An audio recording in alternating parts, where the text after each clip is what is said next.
Well, good evening, everyone. It's a great pleasure to welcome you to the first of our many election events that will guide conversation at Azusa Pacific as we start deliberating in anticipation of the November election. So this is a really special way for us to kick off the season by having some distinguished guests with us to guide us in conversation around issues that really matter most, I think, to people of faith. And so welcome for those of you who are guests. It's so wonderful to have you here. And I want to start really by thanking the American Enterprise Institute for making our guest appearance possible. We have been blessed with a really fruitful relationship with AEI, which is a think tank in Washington, D.C., that's really designed to defend human dignity, expand human potential, and build a freer and safer world. And so they have been partners with us for the last several years by sponsoring student executive council members, many of whom are sitting here in the front row with name tags, so you can get to know them after the evening is over, and also bringing really wonderful speakers to campus, as well as facilitating book conversations and other curricular activities. So we're grateful for their partnership. If you'd like to know a little bit more, for those of you students who are in the audience, we have materials out in the courtyard about AEI's student programs that we would encourage you to pick up and then get in contact with the program representatives if that's something that you would like to learn more about. But I know we're eager to get started, and really I want to dive in with some introductions. So many of you know these people by name, but I thought for the sake of, for the occasion, we give a little biography. So I want to start with the Honorable Frank Wolf, who's sitting here to my right. He's the Distinguished Senior Fellow of the 21st Century Wilberforce Initiative, which is a newly created religious freedom advocacy group, and he's the first Wilson Chair in Religious Freedom at Baylor University. Wolf served as a member of the U.S. House of Representatives from 1980 to 2014 as a Republican representing the Commonwealth of Virginia. He is the author of the International Religious Freedom Act, which created the International Religious Freedom Office at the U.S. Department of State. And he also established the bipartisan independent U.S. Commission on International Religious Freedom. Wolf is also the author of the legislation to create a special envoy at the State Department to advocate for religious minorities in the Near East and South Central Asia. Wolf founded and served as a co-chairman of the Tom Lantos Human Rights Commission, a bipartisan organization comprised of nearly 200 members of Congress who work together to raise awareness about international human rights issues. Wolf's memoir, Prisoner of Conscience, focuses on some of the work he has done. Please join me in welcoming Frank Wolf to our stage.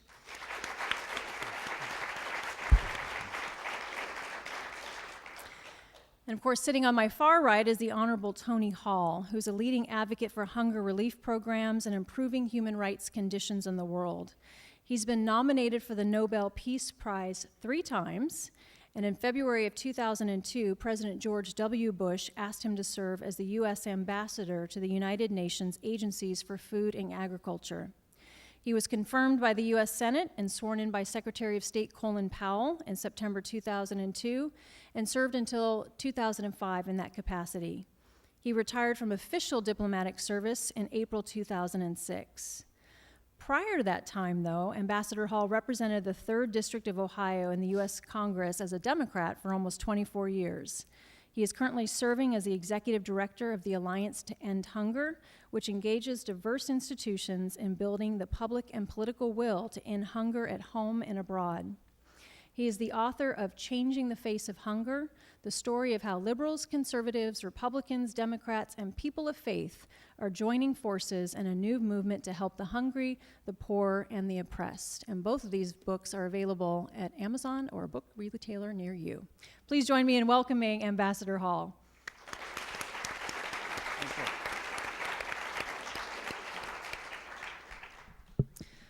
So what I thought I would do is just offer a few starting questions and let them take over the conversation, and we'll see how far we get, because I know there's lots of things to talk about. So let me first start by asking both of you, and thanking you for being here tonight. Can you tell us a little bit about the beginning of your story, when you started meeting together with a handful of others in the halls of Congress in order to pray? So share a little bit about how you got to know each other. Well, we started meeting together, it had to be probably 32 years ago. And as a Democrat and a Republican, there is a chapel off the floor of the Congress, and we would meet every Tuesday afternoon at 4 o'clock. And we did this for many, many years that we were in Congress.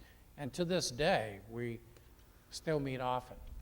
And we would pray, oftentimes read scripture, and we would talk about our families, and we would very seldom ever talk about political issues, especially at first, because we felt that if we came together on political issues, we probably would never stay together, because political issues will divide you.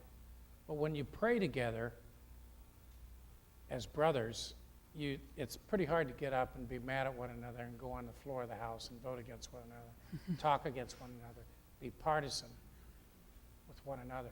And as a result of that relationship, over the years, we began to trust one another. And we began to find that we had a lot of common interest, even though sometimes we would vote against each other. He would vote red and I would vote green, or vice versa. But we still had a lot of common interest, and we still trusted one another, to the point where we would support each other for election.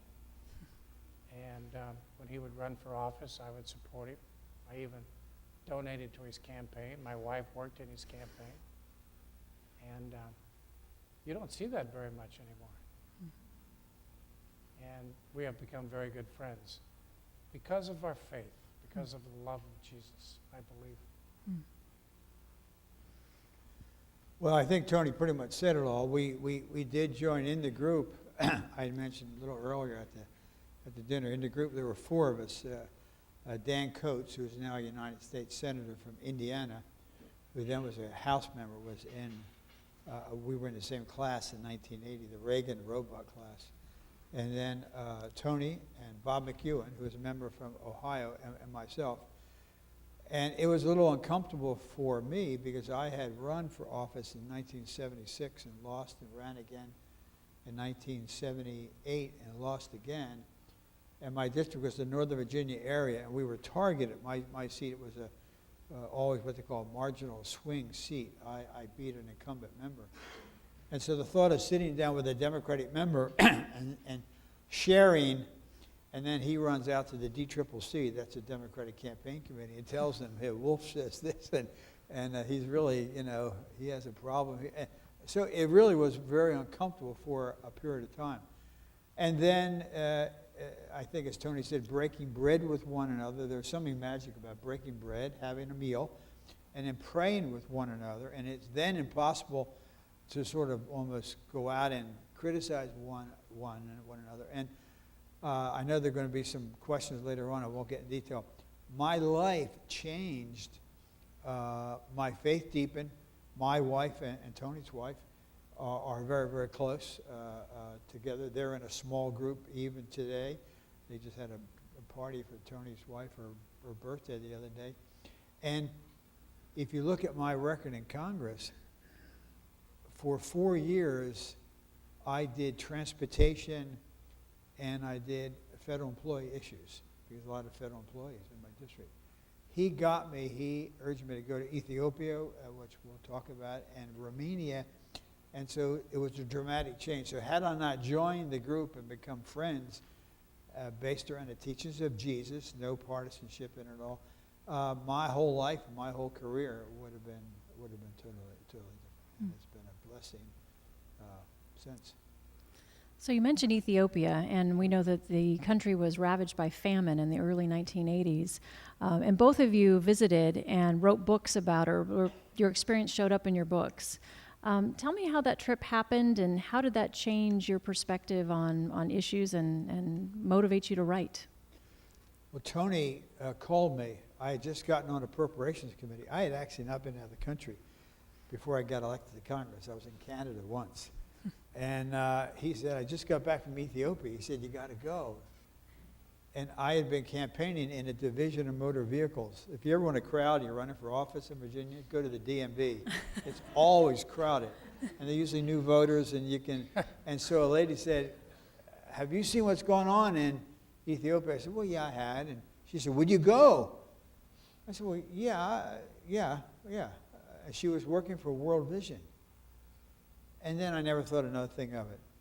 And then Tony called me. In those days, you remember that yellow, ugly phone and refrigerator? And we had a yellow phone. He called me and said, just go back. You got to go. And I naively jumped on an airplane and flew to Ethiopia.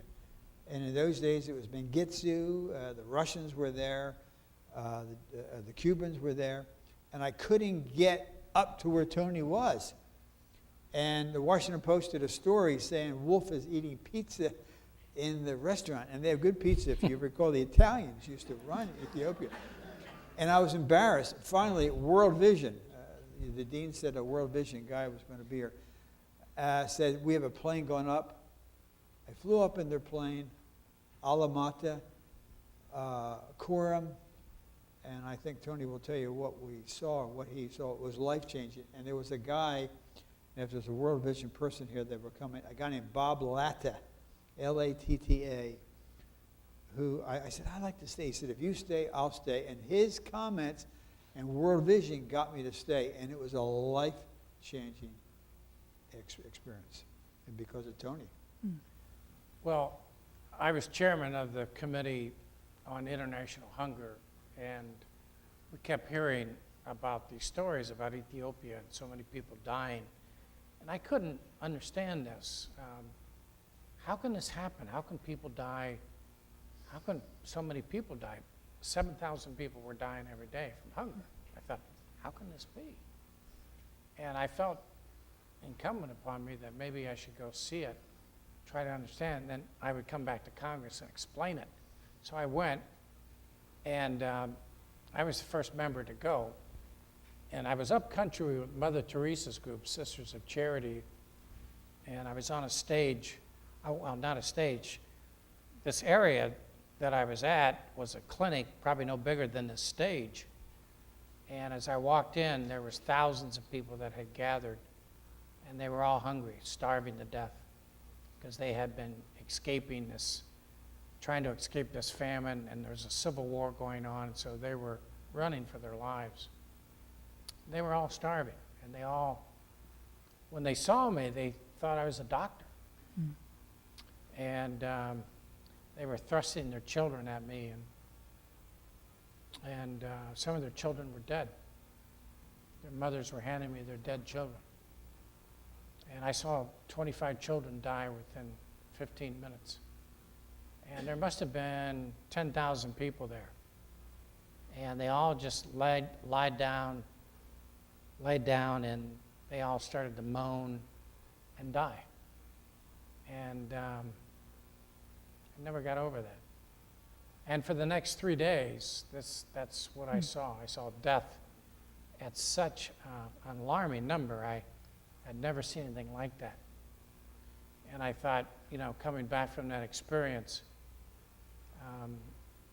this was what I was going to concentrate on from now on. I was going to concentrate on hunger, poverty, humanitarian kinds of things. And so I came back, and I think the first person I called was Frank. I said, Frank, you got to go see this. This will change your life. And that's how we started. Well, I know that since that time, because of the attention you brought to that crisis, which is such a human tragedy, a number of relief organizations have sprung up that have really focused themselves on delivering relief aid and other types of humanitarian aid. And I know that our students last year watched a film about some of the unintended consequences that large amounts of aid can have on fragile developing world economies. How do you handle that tension between trying to provide that aid but also supporting local rice growers, for example, who are going to be there for the long term providing the nation's food supply? Well, you have to be careful. We've learned our lesson. We've made lots of mistakes in the past, and where we have gone into a situation and disrupted areas where there was plenty of food in the area, and we disrupted the ability of the farmers to be able to sell locally. And we did that in El Salvador, we did it in Egypt, and we've learned from our experiences. Those things happened many years ago. I remember in El Salvador during the war there many years ago, we had a stuffability problem, you know, and so instead of giving them money, we didn't want to give them money, so we gave them food. They didn't need food. We stuffed food into that country. They ended up giving perfectly good food that should have gone to hungry people to their livestock.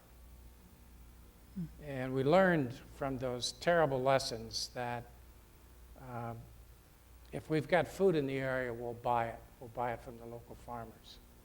And so we do a pretty good job today on buying our food locally and not disrupting the farmers. We are much better at that, especially at our programs overseas.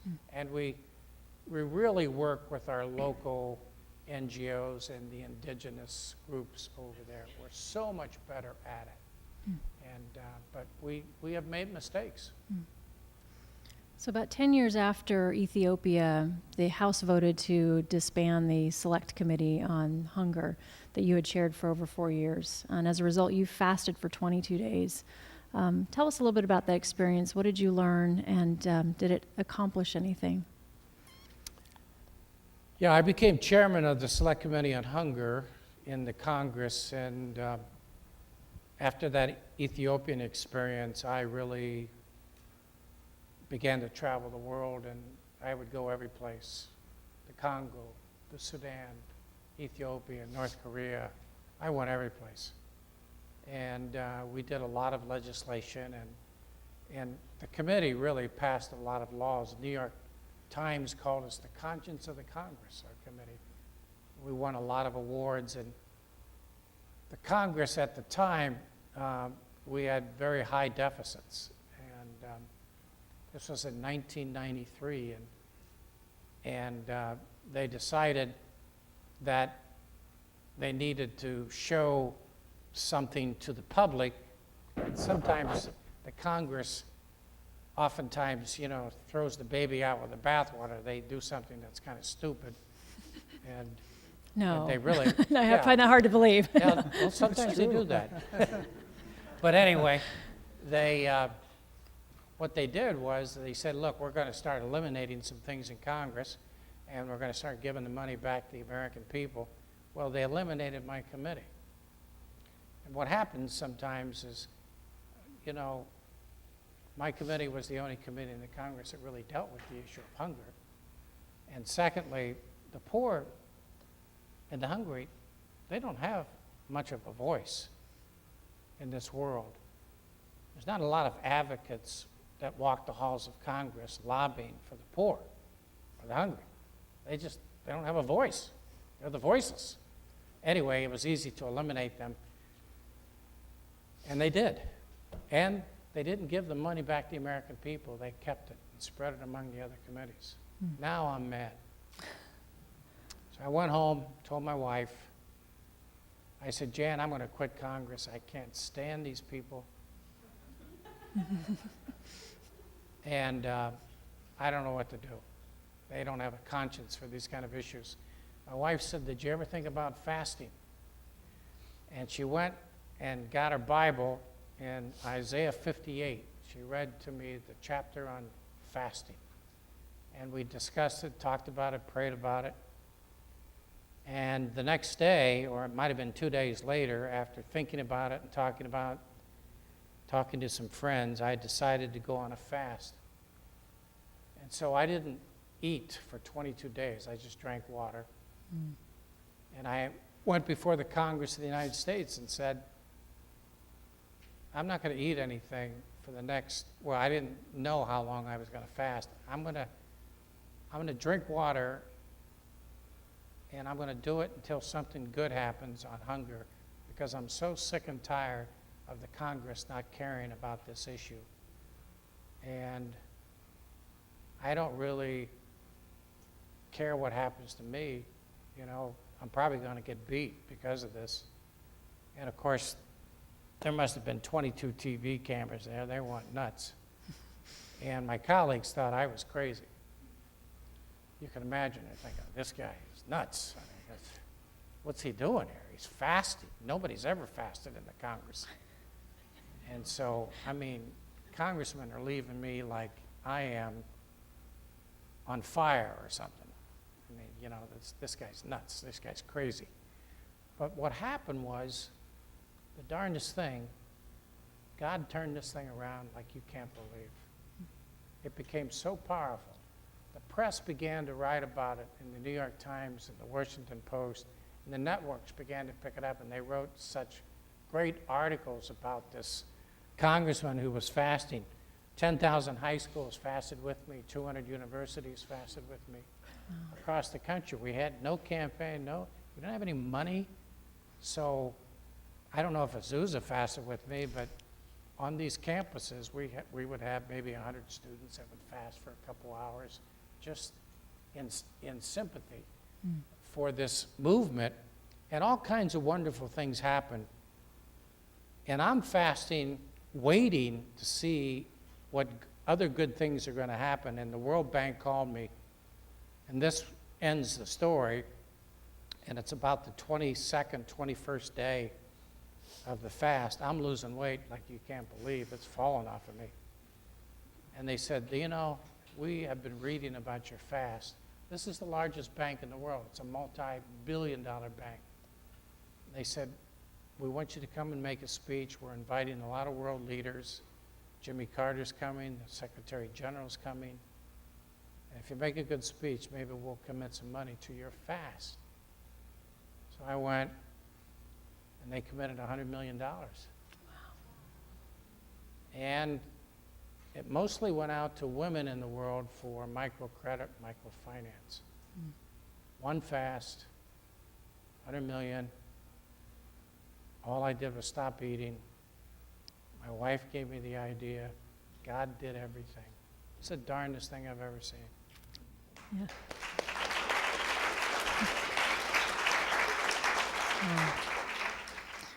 That's an amazing fundraising strategy. If I remember, I think he called Dick Gregory to find out. Didn't you call Dick Gregory to find? Yeah. You know, Gregory goes on a fast every other week, it seems. He found out from Dick Gregory how to fast, if I recall. Yeah, that's fantastic. Well, both of you have taken your turns with unpopular stances with various communities. So I know, Congressman Wolf, you have taken a stand on human rights abuses in various countries like China and Romania, and really didn't find yourself in popular standing with the business community when you argued against the most favored nation trade status. How did you handle that situation, and what motivated you to perhaps, I don't know, go against those who would say that free markets are where you find freedom, that over time freedom will come with free markets? How did that transpire? Well, one, that isn't necessarily accurate. Let me give you an example.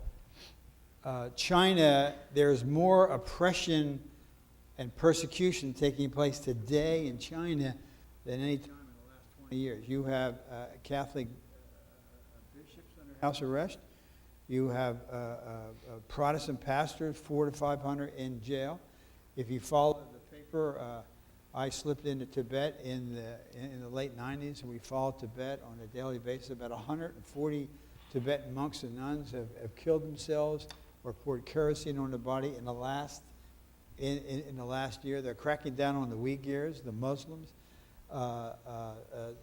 2010 Nobel Prize winner Zhao Bo is in prison, and nobody said anything during the G20 last week, and his wife couldn't go to Norway to accept the prize.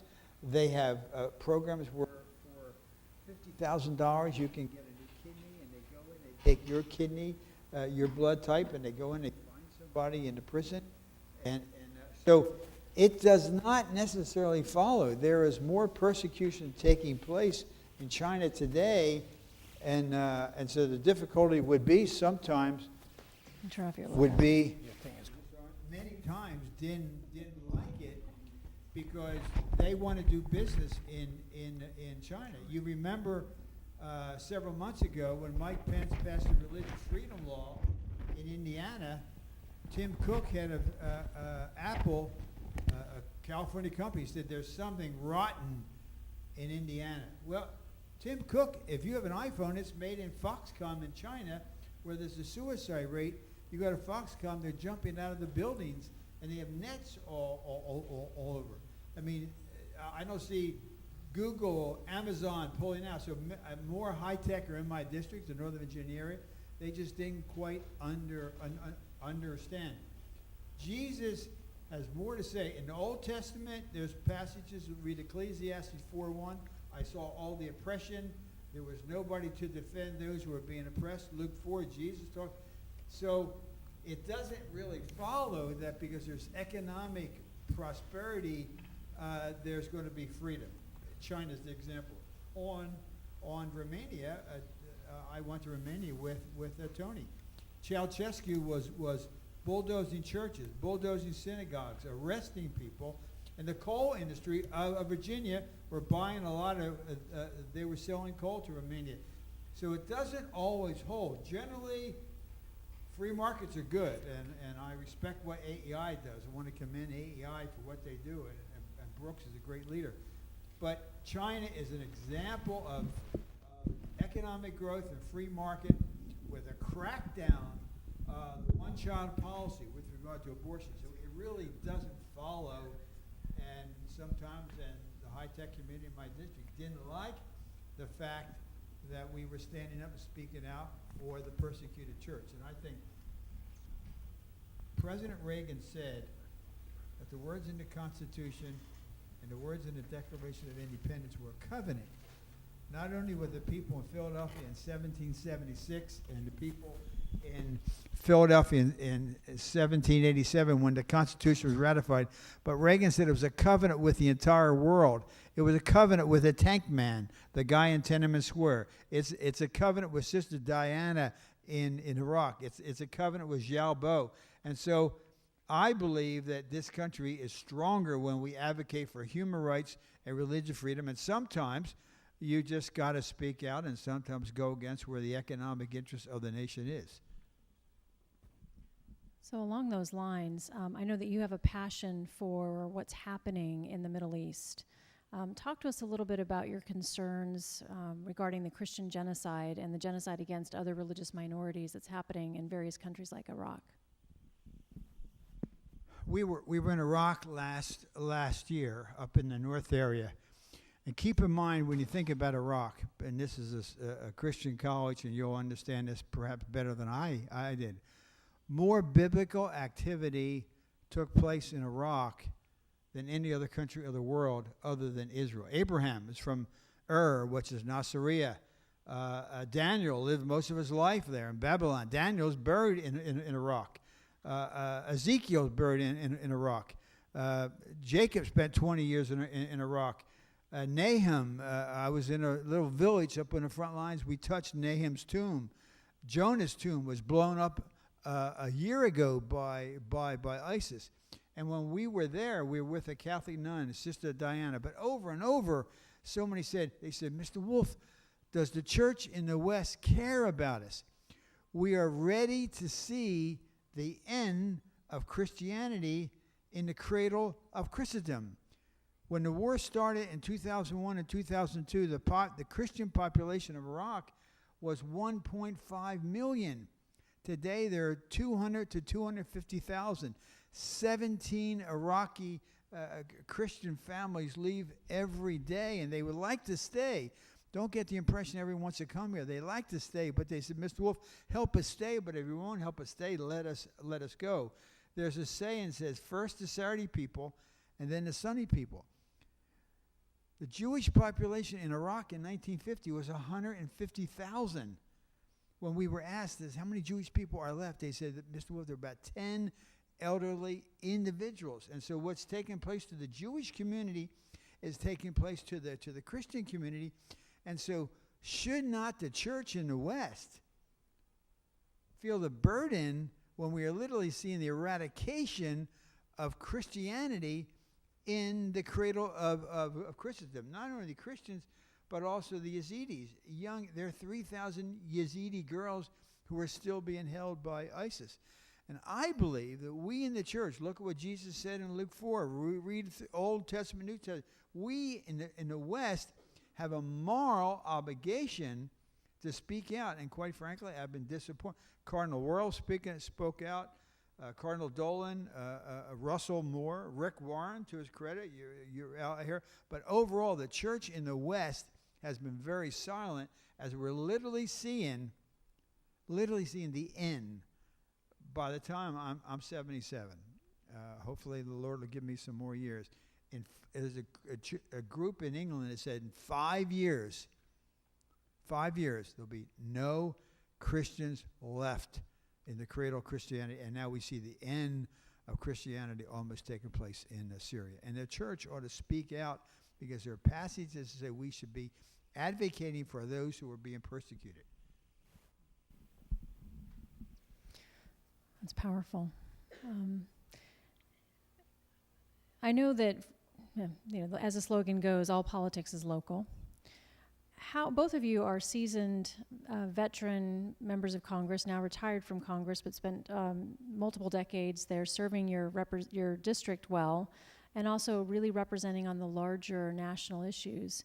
How did you navigate these tensions between representing the interests of your constituencies, but also calling attention and being effective in your advocacy for international issues? How did you handle that tension? I had some problems with it at first, because I traveled a lot, and I was chairman of the committee on hunger and the subcommittee on international hunger. And as a result, I would travel a lot to different places around the world. And, they began to write articles. A lot of people in the district liked the fact that I was not in Paris, but I was in the Congo. I was visiting poor people and hurting people. But I also was getting a lot of emails and letters saying to me, Tony, you care more about things in Ethiopia than you do Dayton, Ohio. Maybe you should come home and take a look around here. And I was starting to get a lot of these kind of communications, and I'm thinking, uh-oh, we got a problem. And in politics, if there's a perception, right or wrong, you better change it, especially if you don't like that perception. And the perception is that I was caring more for people outside my district than inside my district. So I gathered my friends and staff, and I said, we've got a perception problem here. I've got to bring this issue back home. I need to teach, educate, and let's start looking about what's going on here in Ohio, Dayton, Ohio. And so we brought the issue back home.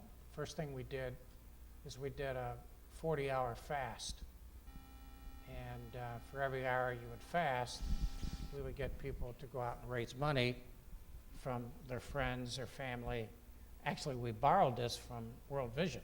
World Vision used to do this. I don't know if they still do it, but and we raised a lot of money over a weekend. I think we raised, in those days, that was about $250,000 over a weekend, which was a lot of money. Half of which went overseas, and the other half stayed in the county, went to the food banks and soup kitchens. But the fact is, what it did is we had 4,000 people that fasted with us. So we had 4,000 new believers. We brought ambassadors in, and we brought teachers in to teach about it. And we had a lot of Africans in the district that would teach about Africa and teach about hunger. Then we started a senior citizen feeding program during the cold winter months.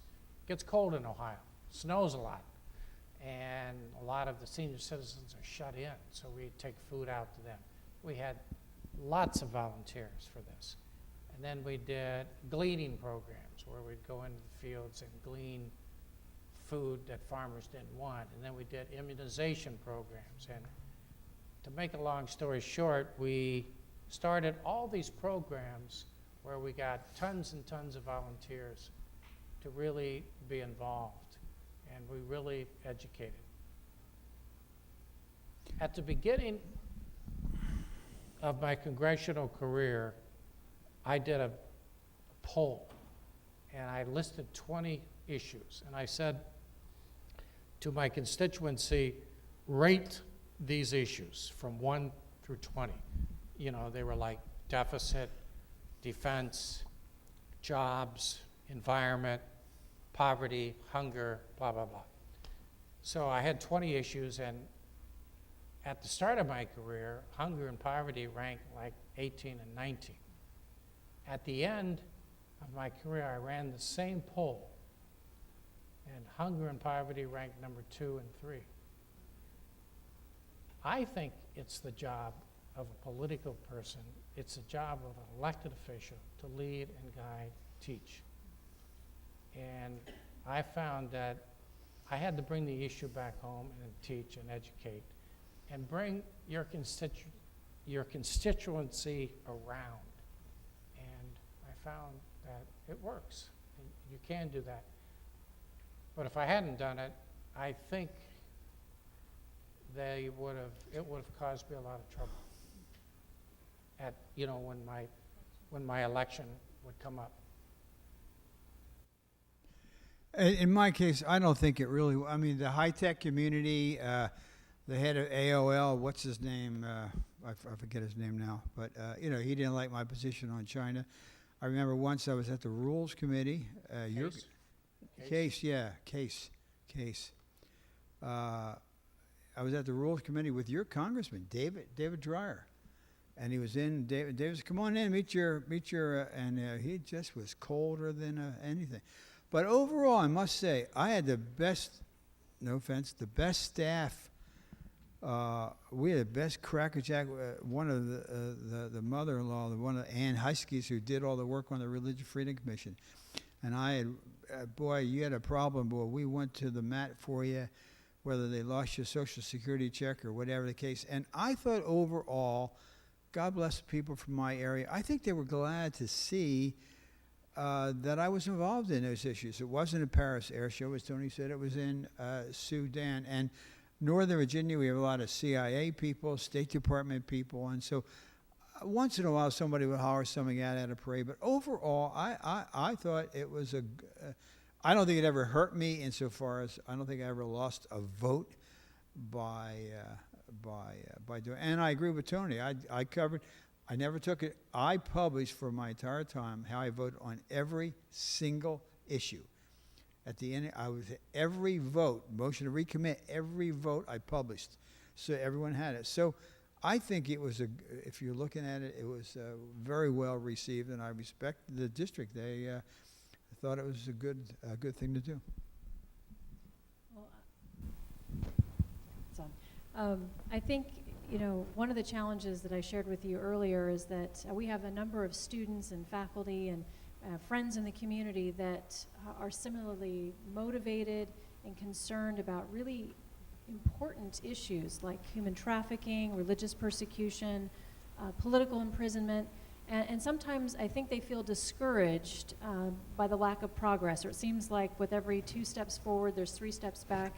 How have you been able to handle that disillusionment? Now, you've already shared you're a pessimist with me, so I don't know that you have a strategy here, but how do you avoid burnout? How do you keep going knowing that it could be a very long time before we see real progress? Well, as I said, we have 5 children, we have 16 grandkids, and I'm not. I just talked to your dean, another person. His answer is we need a revival. If we don't have a revival, I think we're in trouble. I think America is facing economic and moral decline, but decline is a choice. It isn't a destiny. But you look and see where we're going. 70% of the people in the world live in a religiously repressive nation. We are seeing in our own nation things that I never think that I would ever see. I mean, just yesterday, the NCAA pulled 7 venues out of North Carolina because of the bathroom issue. you're finding people of faith are reluctant to speak out. I appreciate what your legislature did here, because we were all concerned back east, whatever takes place in California comes to the rest of the country. What you did on the bill here, and I commend your senator and the others and your involvement. But I think we're just, so I get discouraged. I believe personally, a mentor for me was Chuck Colson. I used to talk to Chuck on Sunday nights when I had tough votes. Chuck Colson actually encouraged me to vote against seating Newt Gingrich as Speaker of the House. And I did vote against seating Newt Gingrich as Speaker of the House. And Tony stood on one side of me, and Dan Coates stood on the other side. But I believe ultimately that I'm going to stand before the Lord at the end of my life. And I can fake anybody out. People in this business, you learn how to, but I can't fake out God. And I think I'm going to be held accountable. And so I just think, and your generation, as I told you, Dean, the students, you literally are the hope of the nation. We are passing the baton to you. And one or two, you can be a Wilberforce from Azusa. You can be a Martin Luther King. Read Martin Luther King's speech from a Birmingham jail. You can be a Bonhoeffer. You can be a Thomas More. You can be a Chuck Colson. So I believe if we pass the baton to your generation, we can save it. But overall, I think we're $20 trillion of debt, families breaking up, pornography running rampant, racial division in the country. Where are the leaders? And so your generation will save it. It will not be our generation. But I do get discouraged at times. How can you not get, I quoted Simon & Garfunkel, the song, The Boxer. Man hears what he wants to hear and disregards the rest. If you don't disregard, if you pick up the paper and see what's going on, how can you not be? When you see the end of Christianity in the Middle East, you see Catholic bishops under house arrest in China, you see the crackdown in Vietnam. There is a Christian woman named Asia Bibi, A-S-I-A, Asia Bibi.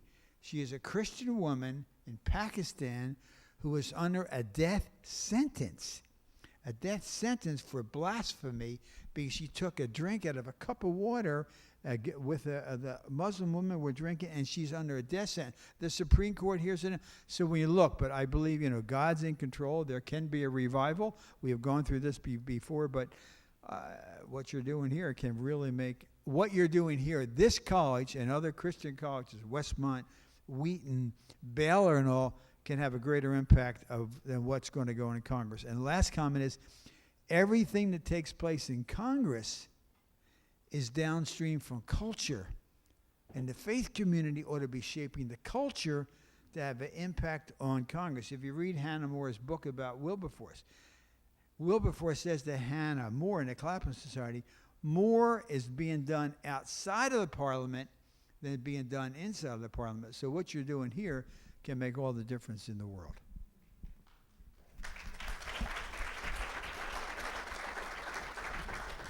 Ambassador Hall, you've been a famed optimist here, so give us a little hope. What do you see in terms of the future? Well, Long pause there. I'm a little concerned.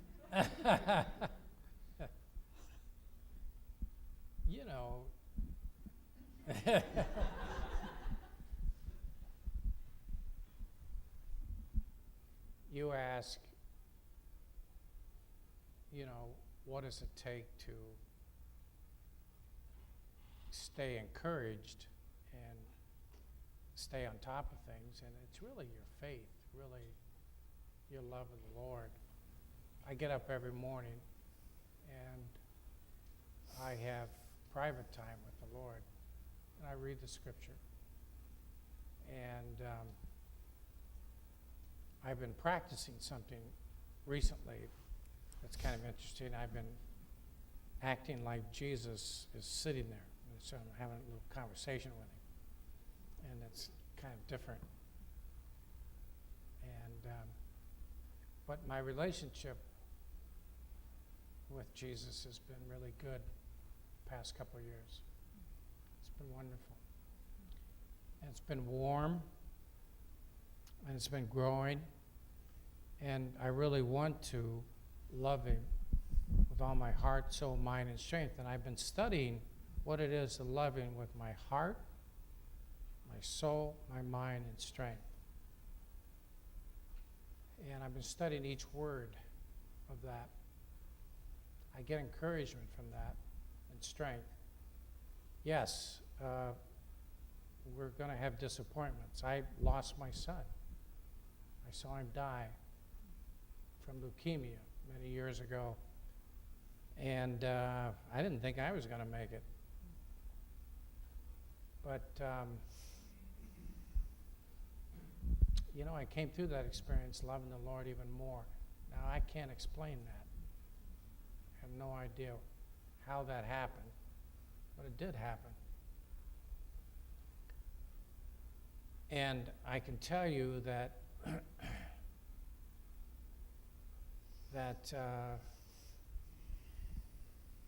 I had the chance to meet Mother Teresa a number of times. She told me one time when I was in Calcutta with her the first time, she said, when you go back home, you tell everybody to do the thing that's in front of them, no matter how small it is. So if you're here in Azusa, you don't have to go to Pakistan or North Korea and change the world. Bite off a piece of something that you can do. Take care of the neighbor next door to you. Take care of the person that nobody pays attention to. Go to the church or help the person that needs help. Touch the person that needs to be touched. And she was kind of saying if everybody did the thing that's in front of them, probably half the stuff we do in the government we wouldn't need. Do the thing that's in front of you. And so I find that when I go someplace and I'm on a mission, I find no matter how big the problem is, if I do the thing that's in front of me, there's always something I can do, no matter how small that drop is. So I can take a piece of it, I can bite it, I can grab it. And so as long as I keep my faith and keep brothers and keep praying and keep my time very intimate with the Lord in the morning, I keep positive. Does that make sense? Absolutely. So earlier tonight you were telling me a little bit about your vision for a Christian Peace Corps. There might be a few in the audience that would be interested in hearing your thoughts on that. Can you share? Yeah. I've always wanted some college, some Christian college to... I was in the Peace Corps many years ago, and I think the Peace Corps is one of the finest government programs that we have because it's the giving of our people. It's not the giving of money, it's not the giving of program. We give our people to other nations to go and teach and guide and to work on community projects, to teach English, to teach mathematics, to work in administration, to be nurses and doctors and do all kinds of projects, dig wells. And I thought, I would have been so much more valuable, I think, to my community. I went to Thailand if I would have been a believer. And I thought, wouldn't it be neat if we had a Christian Peace Corps that we sent, that we trained the people the same as the government trains them. We teach them the language. We send them to the country that wants them to come. They do the same kind of projects that the government does, except they also bring the gospel to the country. And they spend the time there. They don't go for a week or a month. They go for a year or 2 years. And I don't think we have a Christian Peace Corps in this country. And I thought, I hope someday that a Christian university does this because it's really needed.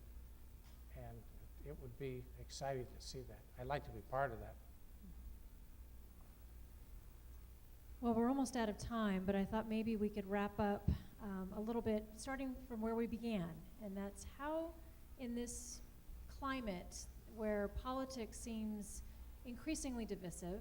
We have language that is vitriolic. We seem to be able to have national unity on the most basic things. What words of advice do you have for those in our campus community and our general community that want to do their part to reach across the partisan divide and find friends across the aisle? Well, I think just follow the teachings of Jesus. You know, do unto others as you would have them do unto you. Treat people the way that you would like to be treated. I'm a conservative Republican. I'm a very conservative Republican. I like Nancy Pelosi. Nancy helped me set up the Atlantis Commission. Nancy Pelosi and I don't agree on a lot of issues, believe me. But on the issue of China, human rights, Nancy. So find where you can, and there are a lot of good people. But I think ultimately, you know, the message of the gospel, you know, do unto others as you would have them do unto you. Treat people the way that you would want them to do. And you can have your passion, but don't attack the character. And lastly, I think there's two things that I've learned is by being with people of opposite views and breaking bread and sharing can be helpful. And lastly, it's been very important to be in a small group that it can be both an accountability group, that if they see you doing something that isn't really quite perhaps the way you want to appear to be, they will feel free to say, but a group you can say, hey guys, I'm struggling. I'm just having a, what do you think? And so, but I think ultimately it's the teachings of Jesus, and I think the teachings of Jesus should excite young people from Christian colleges, but non-Christian colleges too. But do unto others as you would have them do unto you. I would say yes, whatever, what Frank said, I agree with, and get yourself a prayer partner. It's really, really important to have somebody you can pray with and love and trust. Do the things in front of you. And all these things are kind of simple. Be intimate with Jesus. Get up and talk to him. Spend time with him. I'll tell you, he wants to be intimate with you. And my time with the Lord is so good. And it is so amazing that we can have a relationship like that with the Lord. So to spend time with the Lord, to be intimate with him, to do the things in front of you,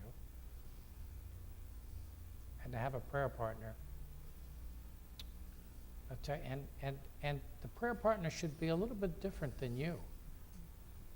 It's pretty easy to be with somebody that's like you. Make it somebody different than you. And you'll change the world. I believe that. Well, it's been a distinct honor and a privilege to have you both here with us tonight. Will you please help me and thank them for being here tonight?